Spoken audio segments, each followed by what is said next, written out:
Во вестите на М-нет телевизија ќе гледате: со едноминутен молк положување на свежо цвеќе и пригодна манифестација, касарната Јане Сандански во Штип го одбележа својот патрон празник. Средното медицинско училиште пак патронот го помина во мир и тишина, сеќавајќи се на 5 починете ученика во трагедијата во Кочани. Годинава ќе започне изградбата на новиот резервоар Каваклија во Штип, со што ќе се реши проблемот со водоснабдувањето на реонот Суитлак, Деснаци и Каваклија.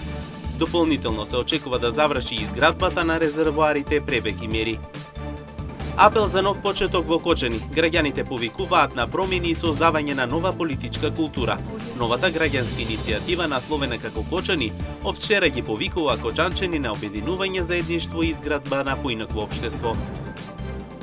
Великденско чудо и во Штип, со пиење на света вода од манастирот Христово Воскресение, штипјанец излекуван од шеќерна болест. Некогашните чуда и денес приказна за идните генерации. Со вестите почнуваме веднаш по рекламите. Останете со нас.